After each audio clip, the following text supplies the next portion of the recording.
Pri obrazovkách, milí priatelia. Iveta bola roky učiteľkou. Keď mala 43 rokov, lekári jej oznámili, že je smrteľne chorá. Matka 2 detí ale veľmi chcela žiť. Pozrite si príbeh ženy, ktorá si prešla strašným obdobím neistoty, strachu o svoje deti. Podstúpila transplantáciu, aby sa doslova druhýkrát narodila. Dnes nahlas hovorí o zriedkavej chorobe, ktorú porazila a pomáha iným. V podstate mi ani nevedeli zistiť toto ochorenie, nevedeli mi ho diagnostikovať, ja som mala len problémy s dýchavičnosťou. Choroba prichádzala pozvoľna. Iveta najskôr nedokázala sama výjsť po schodoch. Neskôr to bolo ešte horšie. Opuchy nôh, modré pery, zadýchávala som sa už po rovine a v noci som sa budila na nočnom mori, už som vedela, že mám problém vážny. Viac ako rok chodila po lekároch a hovorila o svojich ťažkostiach, no vždy to dopadlo rovnako. Lekár tomu nepripisoval žiadny význam.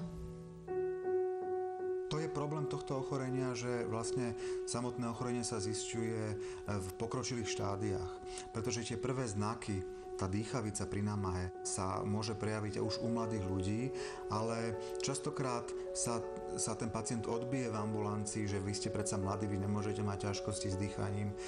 Prípadne sa tieto príznaky zamenia s príznakmi iných ochorení. Prvé podozrenie padlo popri inom zdravotnom probléme. Nasledovali ďalšie vyšetrenia a Iveta si napokon vypočula diagnózu plúcna artériová hypertenzia. Zužovanie, hrubnutie, upchávanie malých cievok v pľúcach v malom krvnom obehu. A tie cievky dokonca až tak sa upchávajú, že až časom zaniknú.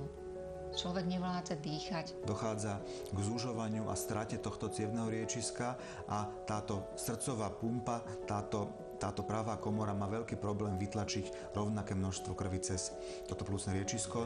V neskorších štádiách to nezvládne a zlyhá. To srdce už bolo také preťažené, že nevládalo. A mne jednoduchý takýto pohyb robil problém. V čase, keď jej stanovili diagnózu, nebola na Slovensku žiadna liečba. Prognózy boli mimoriadne zlé. 50% pacientov umieralo do 2,8 roka. Čiže to je ochorenie, ktoré je porovnateľné s najťažšími typmi rakoviny. Po roku prišiel na Slovensko prvý liek. Ivetina choroba ale aj napriek liečbe postúpila a jediné, čo jej mohlo zachrániť život, boli nové pľúca. Srdce nevládze tak pracovať a je veľmi preťažené. To bola dramatická cesta. Pôvodne bol vybavený vrtuľník. Bežali so mnou s tým vozíkom, že to bolo na poslednú chvíľu rovno na stôl a už sa išlo. Transplantácia pľúc predstavuje teda jedinú metódu, ktorá dokáže zabezpečiť vyliečenie pacienta. V tom čase to bolo priemerný vek dožitia po transplantácii 5 rokov.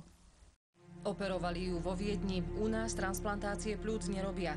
Ivetin stav sa však po zákroku skomplikoval. Upchávali sa mi cievy a zlyhávali mi obličky.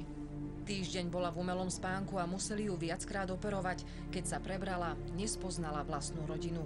Som sa pozerala na môjho syna, že je to on, alebo nie je to on. Pamätám si prvé slova, manžel keď prišiel, tak povedal: neboj sa, všetko bude inak, všetko bude dobré.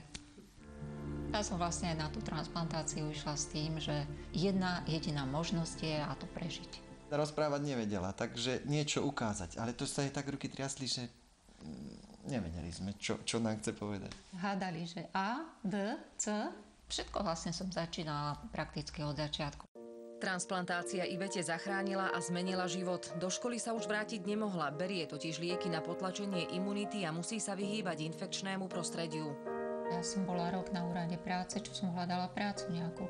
No ale oni sa mi vysmiali. Ukážte mi kanceláriu, do ktorej nechodí veľa ľudí. Tak som sa začala venovať naplno Združeniu pacientov s plúcnou hypertenziou a je to taká moja srdcová záležitosť. Združenie založila ešte pred zákrokom, keď jej bolo najhoršie. Veľmi dobre vedela, prečo to robí. Naozaj treba o tom hovoriť, lebo môže postihnúť toto ochorenie kohokoľvek a kedykoľvek. Nevieme, prečo vzniká. Neexistuje na to prevencia. Mali by sme mať okolo 200-250 pacientov s týmto ochorením. Tie počty samozrejme budú v reálnom živote trošku vyššie, pretože nie všetci pacienti, ktorí chodia po Slovensku, majú tú chorobu diagnostikovanú. Od momentu, ako sa Iveta druhýkrát narodila, ubehlo 5,5 roka. Vďaka darovaným pľúcam sa vyliečila a dnes sa cíti lepšie ako kedykoľvek predtým. Keď som bola chorá, tak som veľmi, veľmi túžila potom, aby som mohla ísť na prechádzky, ísť do lesa, vystúpiť na nejaký vrchol. Takže toto sa mi splnilo. Bol to môj taký životný úspech. Bol to môj splnený cieľ a bolo to fantastické.